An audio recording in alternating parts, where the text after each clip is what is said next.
मैं अपील करता हूं कर्णधारों से, नेताओं से, विपक्ष से, पक्ष से, सरकार से, आम नागरिकों से, दानदाताओं से कि गरीब की सुध के लिए भी आवाज उठाएं, बुद्धिजीवियों से, कलमकारों से जो बड़े बड़े कॉलम लिखते हैं, एडिटोरियल के बहुत बड़े बड़े आर्टिकल लिखते हैं, बहुत ऊंचा ऊंचा मंचों पर बोलते हैं, बहुत बढ़िया बढ़िया डिबेट बोलते हैं। एक डिबेट में गरीब को भी ले आइए, हिंदू मुस्लिम का खेल बहुत हो गया। एक डिबेट में मजदूर को भी ले आइए, एक डिबेट में ये शामली में हुई जो राशन के बदले इज्जत लुटने का खेल है उसे भी ले आइए। अस्मत के खिलाड़ियों के ऊपर भी एक डिबेट कीजिए, फोकस कीजिए। तमाम चैनलों के सजे हुए लाइटों के आगे मुंह पोत के मेकअप लगा के जो बैठ जाते हो, हिंदू मुस्लिम के अलावा कुछ नहीं करते, ये तुम्हारा मुंह चमक नहीं रहा, ये काला हुआ पड़ा, इस पे कालिक पुती हुई है। अगर तुम सच नहीं बोल सकते तो तुम्हारे मुंह पे कालिक है, ये चमक दमक ये सब बेकार है, तुम्हारी बेईमानी है, दो कौड़ी की है। कि मैं जा रहा हूं, मेरे बाद गरीबी तुमसे पूछेगी। मैं जा रहा हूं, मेरे बाद गरीबी तुमसे पूछेगी। कोई ऐसी भी मन की बात है जिससे भूख मिट जाए? हम ट्रेन लिफ्ट नहीं कर पा रहे। अमीरों के बच्चों को विदेशों में जाकर कमाने वालों को, अपने वतन को छोड़कर दूसरे देशों को अमीर बनाने वालों की हमें चिंता है, लेकिन हमारे ही देश की जड़ों को मजबूत करने वालों की हमें फिक्र तक नहीं। खामोश रहने वाले सारे लोग सुन लो, मुंह पे ताले लगाने वालों सारे लोग सुन लो। थाली दिया दिवाली से किसी बेकसूर की, गरीब की इज्जत नहीं लौटेगी। क्यों नहीं हम ऐसी व्यवस्थाएं कर पा रहे? क्यों नहीं एमएलए, एमपी, पार्षद इस बात पर आगे आ रहे? वो अपने मुंह पे मास्क डाले, रुमाल का ढाटा बांधे, गमछे को लपेटे, अपने घरों में अपने आप को सेफ किए बैठे, वोट लेने गिड़गिड़ाने चले आओगे, भीख मांगने चले आओगे, फिर से कहोगे।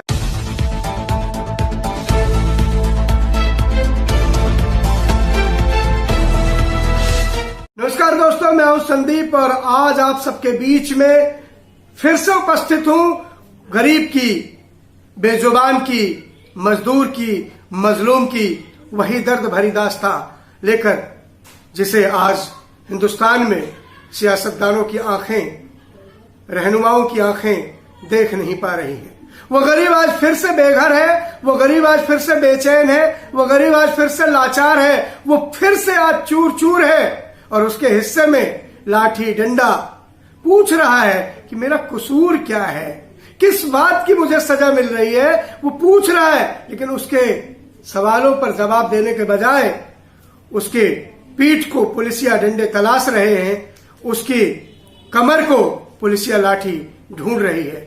यही हुआ बांद्रा में जब बेचारे मजदूर अपने घरों के लिए निकल पड़े। उम्मीद थी कि कोई गाड़ी मिलेगी, कोई वाहन मिलेगा। क्या हुआ नजारा आप सबके सामने है। क्या हुआ जब सूरत की सड़कों पर प्रवासियों का मेला लग गया और एक ही मांग थी कि हमें हमारे घर जाने दो साहब, हम आपसे कुछ नहीं चाहते, हम भूखे पेट चले जाएंगे, प्यासे चले जाएंगे, पैदल चले जाएंगे, हमें हमारे घर तो जाने दो। बदले में क्या इनाम मिला? क्या मिला था आनंद विहार में? क्या मिला आज जब आईएसबीटी दिल्ली पर लोग इकट्ठे हो गए? ये मजदूर इतना मजबूर क्यों है साहब? ये मजदूर इतना परेशान क्यों है? इसे क्यों परेशान किया जा रहा है? इसकी कौन सुनेगा? इसकी सुध कौन लेगा? ये हिंदुस्तान का, आवाम का नागरिक नहीं है क्या? माना कि आज बहुत ज्यादा जरूरत है लॉकडाउन की, बहुत ज्यादा जरूरत है घरों में रहने की, बेशक रहने की जरूरत है, लेकिन कहीं किसी की जांच तो होगी, कहीं किसी के बारे में पता तो चला जाएगा, कहीं किसी के बारे में कोई ये तो डॉक्टर चिकित्सा करेंगे कि ये फलाना आदमी बीमार है भी या नहीं है। और अगर बीमार नहीं है तो क्यों नहीं हम 1000-2000 लोगों की कतार को लगा के इकट्ठा करके उनकी जांच करें, और जो जांच में सही है, जो बीमार नहीं है, उनको उनके गंतव्य की ओर पहुंचा दिया जाए। वो तरस रहे हैं साहब। मजदूर आज सोच रहा है कि 4 दीवारों से ज्यादा नहीं जिंदगी, 4 दीवारों से ज्यादा नहीं जिंदगी, और हम जिंदगी की तलाश में भटकते रहे। मौत को देख ठहरे तो समझा ये जिंदगी वो नहीं जो हम समझते रहे। आज जिंदगी के मायने मजदूर तलाश रहा है। जिस मजदूर के पसीने की चमक से इस देश की तस्वीर चमकदार हो रही है, जिस मजदूर के पसीने से इस देश की बुनियाद खड़ी हुई है, जिस मजदूर के पसीने से इस देश के कारखाने चलते हैं, जिस मजदूर के पसीने से इस देश के, इस आवाम के खजाने भरते हैं, आज उस मजदूर को मजबूर हाल में छोड़कर हम सब अपने अपने घरों में सिमटे हैं। वो फिर से सड़कों पर इकट्ठा होता है लाठी डंडा खाने के लिए। सच भी तो है कि मेरे दर्द को लाठी मिली मरहम न मिला, मेरे दर्द को लाठी मिली मरहम न मिला, रोटी की तलाश में जब जब मैं घर से चला, रोटी की तलाश में जब जब मैं घर से चला। मजदूर कितना मजबूर हो गया है साहब। हम क्यों नहीं व्यवस्था ऐसी कर पाए, हम क्यों नहीं ऐसा बना पाए कि कम से कम जिनके घरों में एक एक ही बच्चा होगा, एक ही बेटा होगा, जिसका बाप बूढ़ा होगा, जिसकी पत्नी हो सकता है प्रेग्नेंट हो, जिसके घर में कोई बीमार होगा, जिसकी फसल उसे बुला रही होगी, जिसका खेत उसे पुकार रहा होगा, जिसकी खड़ी फसल उसे आवाज दे रही होगी। आज वो मजदूर कहीं कोने में पड़ा है, वो पैदल भी अपने मुल्क में अपने नहीं चल पा रहा है। हम इतने मजबूर कमजोर क्यों हो गए? क्यों नहीं हम कहीं भी एक पॉइंट बनाते हैं कि उनकी जांच हो, अगर वो सही है तो उन्हें बढ़ने दिया जाए, उनको आगे तक भेजा जाए। क्यों नहीं हम ऐसी व्यवस्थाएं कर पा रहे? क्यों नहीं एमएलए एमपी पार्षद इस बात पर आगे आ रहे? वो अपने मुंह पे मास्क डाले, रुमाल का ढाटा बांधे, गमछे को लपेटे, अपने घरों में अपने आप को सेफ किए बैठे, वोट लेने गिड़गिड़ाने चले आओगे, भीख मांगने चले आओगे, फिर से कहोगे हमें जिता दो। किस बात पर जिता दे? आपको क्या किया आपने इस गरीब के लिए? जिस गरीब के वोट लेकर आज आप सियासत की सबसे बड़ी कुर्सी पर बैठे हो, उस गरीब के लिए क्या कर रहे हो? गरीब अपने घर जाने को भी तरस रहा है, तड़प रहा है, करा रहा है और कह रहा है कि कभी जूता कभी डंडा कभी लाठी तेरे हिस्से, कभी जूता कभी डंडा कभी लाठी तेरे हिस्से, खामोश हो गुर्बत बहुत सुन लिए तेरे किस्से। इस गरीब की कहानी तक सुनने को कोई तैयार नहीं है। उसके दर्द पर तो आंसू बहाने दूर की बात है साहब। और मैं तो कहता हूं कि नफरत तो हमेशा रही है सियासत को गरीब से, नफरत तो हमेशा रही है सियासत को गरीब से, पर इतनी नफरत गरीबी ने कभी देखी नहीं। आज जो आलम है, हम क्यों नहीं छोटे छोटे टुकड़ों में व्यवस्था बना पा रहे? हम क्यों नहीं ऐसी व्यवस्था बना पा रहे कि एक बस भर यात्री ही हो, 2 बस भर यात्री हो, उनकी जांच हो, स्क्रीनिंग हो, उनके बाकायदा प्रिकॉशंस हो। अगर वो सही हैं, उनके पास बीमारी नहीं है, वो कोरोना ग्रस्त नहीं है, फिर क्यों कैद है? वो बीमार है तो जांच हो, उन्हें अस्पताल भेजा जाए, और बीमार नहीं है तो उन्हें घर पे जाने की व्यवस्था होनी ही चाहिए। ये फर्ज बनता ही है साहब। समझ नहीं आता कि क्या कहा जाए। शामली की एक घटना है, कल देख रहा था समाचार, रोम हिल गए, रोंगटे हिल गए। उसका पति परदेश में है, पंजाब में लॉकडाउन की वजह से कैद है, वहां से वो अपने घर नहीं आ पाया, और यहां राशन देने वाले ने राशन देने के नाम पर, मुट्ठी भर अनाज के नाम पर उसकी असमत लूट ली। इज्जत के बदले राशन उसके घर पहुंचाया, और वो अगर उसका पति उस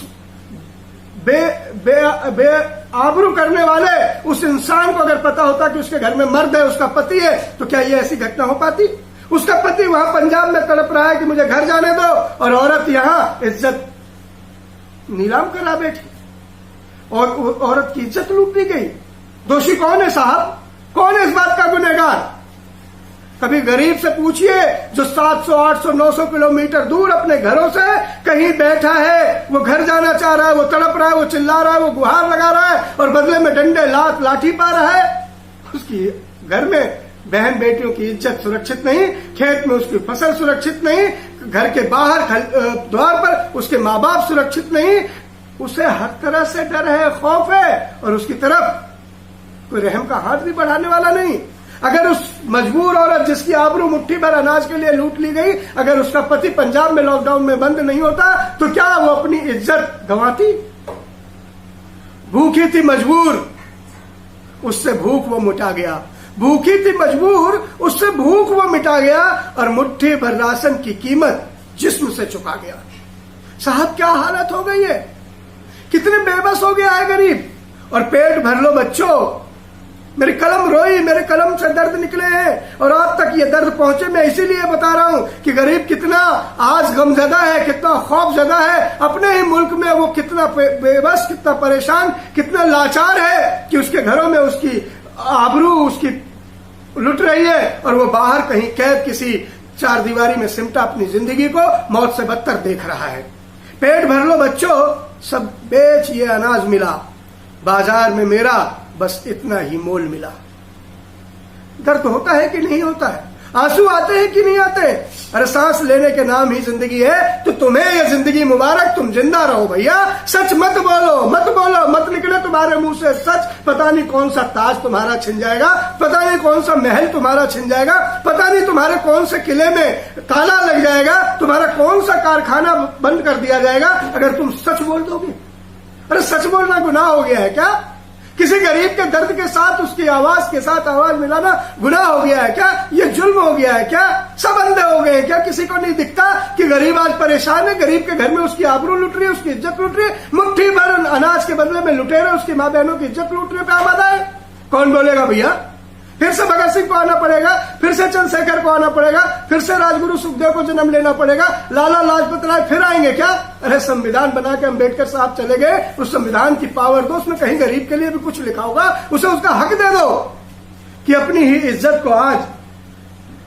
इज्जत को आज चूल्हे पर चढ़ा दिया मैंने, जिस्म के बदले मिले अनाज को निवाला बना लिया मैंने। जिस्म बेचकर जो अनाज मिला है उससे आज गरीबी अपने भूख मिटा रही। एक सांकेतिक बात है शामली की घटना, एक बहुत दुखद बात हो सकती है, लेकिन क्या पूरे आवाम में ऐसे हालात नहीं हो रहे क्या? गरीब परेशान नहीं है क्या? मजदूर परेशान नहीं है क्या? कोई सरकार और सियासत को मैं दोषी नहीं बता रहा, मैं किसी चीज को दोषी नहीं बता रहा, मैं तो सिर्फ इस हालात को दोषी बता रहा हूं जिस हालात में गरीब की सुध लेने वाला कोई नहीं है। गरीब को राम के भरोसे छोड़ दिया, तू जिंदा रहे तो जिंदा रहे, मर जाए तो मर जाए, तेरी खैर, तेरे पूछने वाला, कुशल क्षेम जानने वाला कोई नहीं है, तेरे हक में आवाज उठाने वाला भी इसमें कोई नहीं है। तो कि जो गरीब के हक में बोलेगा उसको कुचल दिया जाएगा, उसकी जुबान खामोश कर दी जाएगी, हो सकता है उसे मार भी दिया जाए, और अगर नसीब में मौत कुछ ऐसी ही है तो मौत तेरा स्वागत है कि पेट भर जाएगा इस बदन की कीमत से, पेट भर जाएगा इस बदन की कीमत से। आज सेठ ने तराजू पर बिठा दिया मुझको। सोचिए साहब, सोचिए कभी उनके बारे में जिनके साथ ऐसे हालात गुजर रहे हैं कि दो दो वक्त की रोटी के लिए, एक वक्त के निवाले के लिए भी जो तड़प रहे हैं, और उनके पति कहीं दूर बैठे हुए हैं, इंतजार में हैं कि वो भी घर आ जाए, कम से कम साथ मिलकर दुख तो बांट लेंगे। दो वक्त की रोटी कीमत लगाई इज्जत की, दो वक्त की रोटी कीमत लगाई है इज्जत की। गरीबी दुनिया के नजर में तेरी बस इतनी ही इज्जत है। और भूखे बच्चों की चीख सुन रहा था वो, भूखे बच्चों की चीख सुन रहा था वो, तभी खामोशी से मेरी आबरू लूट गया। साहब दर्द होता है किसी बहन की जगह अपनी बहन की इज्जत, अपनी बहन की अस्मत, अपनी बहन की लाचारी, अपनी बहन की मजबूरी रख कर देखो। जिसके साथ वो अत्याचार हुआ वो सोचो आपकी बहन, आपकी बेटी होगी, आप कैसे बर्दाश्त कर पाएंगे? कैसे? ये आवाम है, आजादी मिली है, हमें हक मिले, हमें अधिकार मिले हैं, हमारी स्थितियां मिली हैं, हम सब किस लिए? सोचनी बड़ा देश, इतना बड़ा आवाम, सब कुछ सुविधाएं। अरे एक एक व्यक्ति को जांच करो, जो सही है उसको उसके घर में पहुंचाने की जिम्मेदारी बननी ही चाहिए, इस पर आवाज उठानी चाहिए। अगर वो बीमार नहीं है तो उसे सजा नहीं मिलनी चाहिए, अगर वो बीमार नहीं है तो उसके घर वालों को सजा नहीं मिलनी चाहिए, अगर वो बीमार नहीं है तो उसके घर में दूर, कोसों दूर, उसकी बहन, बेटी, पत्नी की इज्जत नहीं लुटनी चाहिए। इस बात को सुनिश्चित करना होगा कि आबरू आज बाजार में जब नीलाम हुई, आबरू आज बाजार में जब नीलाम हुई, एक झोला भी न भर सकी और तमाम हुई। क्या मिला होगा उस औरत को जिसकी इज्जत शामली में मिल लुटी? कितना अनाज मिल गया होगा? 1 महीने का, 15 दिन का, 10 दिन का? इस कीमत से, उस अनाज की कीमत से क्या उसकी आबरू की कीमत को कोई साहस कर पाएगा तोलने का? भी किसी में दम है क्या? ट्रकों भर अनाज अगर वापस दिया जाए तो क्या उस बहन की, उस बेटी की शान, अस्मत की बदले में उसकी इज्जत को हम लौटा पाएंगे? अगर नहीं लौटा पाएंगे तो दोषी हैं हम सब, और समय हमें माफ नहीं करेगा। इस बात को खामोश रहने वाले सारे लोग सुन लो, मुंह पे ताले लगाने वालों सारे लोग सुन लो, थाली दिया दिवाली से किसी बेकसूर की, गरीब की इज्जत नहीं लौटेगी, उसे उसको हक से मिलेगा। और हक यह है कि जो बीमार नहीं है उन्हें कैद ना किया जाए, जो बीमार नहीं है उनकी जांच की जाए और उन्हें उनके घरों पर वापस भेजने की व्यवस्था की जाए। बहुत बड़ा मुल्क है हिंदुस्तान, हम एयर लिफ्ट कर सकते हैं, हम बस लिफ्ट नहीं कर पा रहे, हम ट्रेन लिफ्ट नहीं कर पा रहे। अमीरों के बच्चों को, विदेशों में जाकर कमाने वालों को, अपने वतन को छोड़कर दूसरे देशों को अमीर बनाने वालों की हमें चिंता है, लेकिन हमारे ही देश की जड़ों को मजबूत करने वालों की हमें फिक्र तक नहीं। और मां हूं सब कुर्बान बच्चों की भूख पर कर दिया, मां हूं सब कुर्बान बच्चों की भूख पर कर दिया। आज आबरू भी न रही ए भूख तुझे मिटाने में, आज आबरू भी न रही ए भूख तुझे मिटाने। कितना दर्द रहा होगा। और बाजार में ला खड़ा कर दिया, बाजार में ला खड़ा कर दिया।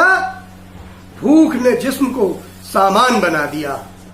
आज की रोटी बहुत महंगी है, न छोड़ो टुकड़ा। आज की रोटी बहुत महंगी है, न छोड़ो टुकड़ा। टुकड़ा टुकड़ा जिस्म दे कमाया है इसे मैंने, टुकड़ा टुकड़ा जिस्म दे कमाया है इसे मैंने। गरीब पर रहम करो साहब, गरीब पर दया करो, गरीब के साथ इंसाफ करो, मजदूर को मजबूर ना करो, उसे उसके घर आने की कोई ना कोई व्यवस्था करो। हजारों करोड़ रुपए दान में आ रहे हैं, हजारों करोड़ रुपए आपके खाते में जमा हो चुके हैं, हजारों लाखों लोग सेवा करने के लिए जुटे हैं, घरों से निकले हैं। नेता लोगों, आप भी घर से निकलो, गरीबों की सुध लो, इनका वोट की ही नजर से इनको मत देखो। ये आपकी वोट की फसल ही नहीं है। आज मौका आया है, आज वक्त आया है, आज ये मदद मांग रहे हैं, आज ये गुहार कर रहे हैं, इनकी बात सुन लो, इन्हें इनके घर तक छोड़ दो। कि उस शामली की घटना ने आंखों में आंसू ला दिया है। उस मजबूर बहन के साथ जो अस्मत के लुटेरे ने खेल किया है, पता नहीं और कहां ऐसा खेल चल रहा होगा। लोग बोलने की हिम्मत और हिमाकत भी नहीं कर पा रहे होंगे। और जुल्म की ये, जलालत की ये दुनिया फैलती कितनी बदरंग होती जा रही होगी, आप सोच भी नहीं सकते। कि आज मैं कल वो रोज तमाशा होगा, आज मैं कल वो रोज तमाशा होगा। ये भूख मेरे ही हिस्से थोड़ी आई है, ये भूख कब तक इज्जत के नाम पर मिटाई जाती रहेगी, सोचने का वक्त है। मैं अपील करता हूं कर्णधारों से, नेताओं से, विपक्ष से, पक्ष से, सरकार से, आम नागरिकों से, दानदाताओं से कि गरीब की सुध के लिए भी आवाज उठाएं। बुद्धिजीवियों से, कलमकारों से जो बड़े बड़े कॉलम लिखते हैं, एडिटोरियल के बहुत बड़े बड़े आर्टिकल लिखते हैं, बहुत ऊंचा मंचों पर बोलते हैं, बहुत बढ़िया डिबेट बोलते हैं। एक डिबेट में गरीब को भी ले आइए, हिंदू मुस्लिम का खेल बहुत हो गया। एक डिबेट में मजदूर को भी ले आइए, एक डिबेट में ये शामली में हुई जो राशन के बदले इज्जत लुटने का खेल है उसे भी ले आइए। अस्मत के खिलाड़ियों के ऊपर भी एक डिबेट कीजिए, फोकस कीजिए। तमाम चैनलों के सजे हुए लाइटों के आगे मुंह पोत के मेकअप लगा के जो बैठ जाते हो, हिंदू मुस्लिम के अलावा कुछ नहीं करते, ये तुम्हारा मुंह चमक नहीं रहा, ये काला हुआ पड़ा, इस पे कालिक पुती हुई है। अगर तुम सच नहीं बोल सकते तो तुम्हारे मुंह पे कालिक है, ये चमक दमक ये सब बेकार है, तुम्हारी बेईमानी है, दो कौड़ी की है। चलते चलते एक बात कि मैं जा रहा हूं, मेरे बाद गरीबी तुमसे पूछेगी। मैं जा रहा हूं, मेरे बाद गरीबी तुमसे पूछेगी। कोई ऐसी भी मन की बात है जिससे भूख मिट जाए?